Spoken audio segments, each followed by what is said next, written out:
Don't like watching cars go around in circles professionally? You've got the whole squad laughing at you. Originally, the Autobot crew of Micromasters, known as the Race Car Patrol, were a recon team that would scout the area before any oncoming attack. Their size and speed are a massive advantage in those missions. With the new siege line, Micromasters made a big return, pun not intended. Although their teams have been cut in half, which gives us only 2 members. They chose Roadhandler, basically the hype man, and Swindler, a gambling man. Taking a look at the duo, most Micromaster packs have some sort of theme, this being individual race cars, both with different shapes. Swindler looks more boxy compared to Roadhandler's more sharp style. But they're both speedy boys with 80s cars. Being this is the first Micromaster set I've taken a look at, here's a comparison with a Tiny Turbo, Minimus Ambus, Battlemaster, my cat, and a Hot Wheels car. Roadhandler is based on a Pontiac Firebird in red, proudly displayed with that arrow-shaped front section that splits the wind as it goes. No paint on the front, and the mold is simple, but it gets the job done. Roadhandler is speed. He eats others for breakfast, and Cars 2 was a mistake. Swindler embraces the 80s era with the DeLorean, and great Scott! Yes, that was intentional. The car alone makes me want to put it in a glass display. It's certainly boxy, but to its credit, it's got a touch of paint on the front, so clearly superior. Besides model and color, there's a lot similar in theme. Both carry black painted windows, and Autobot symbols bordered with a white outline. Perfect team of racing daredevils, especially when the wheels are mushroom capped on, scraping the ground. They do have some line work molded into the vehicles, but without more paint, they just look too simple. Hey, at least they're better than the Battlmasters. They're just small little things that are fun to drive around, especially with base figures. Simply said, these aren't going to outshine the Wavemates. There's something really basic about these compared to the military or aerial vehicles, but the racing vehicles are okay on their own as is. Robot mode.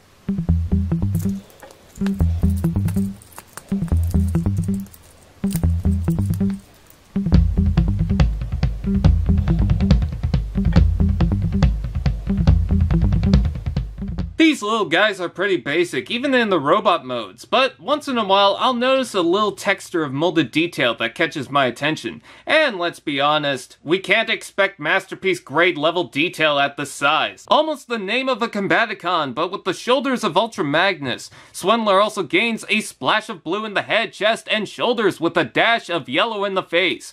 Roadhandler, with his penguin wings, sorta goes backwards with yellow in the torso and head with a blue face, and an addition of black stripes on the shoulders. I gotta say, Swindler certainly needed the color, while Roadhandler already has the red to cover the flashy color.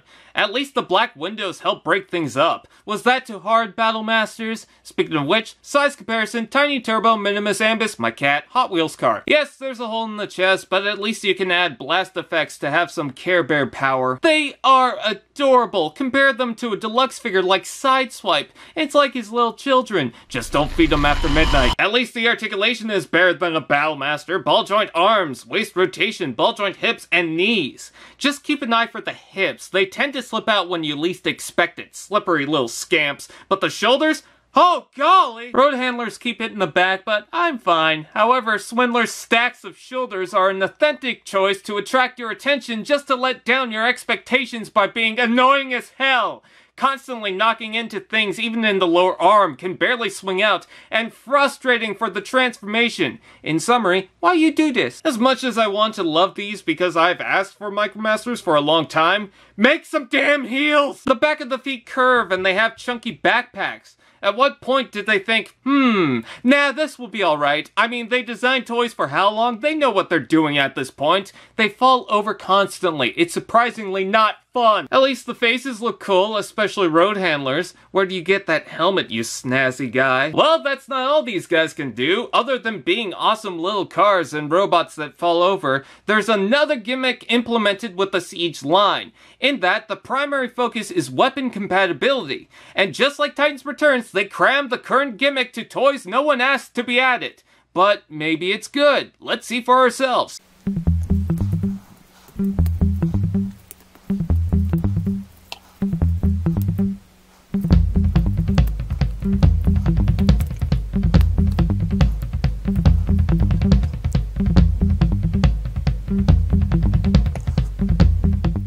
The two figures combine to form the Multi-Mech Particle Exhaust Cannon, or what I personally like to call it, really stupid!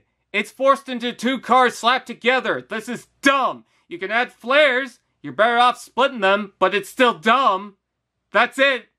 Moving on. These two are not perfect by any means. I can complain about each figure in any mode, the quality and the paintwork that leaves a lot out. However, these simple little figures don't feel that bad, just not as interesting as the Wavemates. I think they're alright. I could tell why we have two simple cars at the start of the line. I feel it's sort of necessary, like the vanilla choice.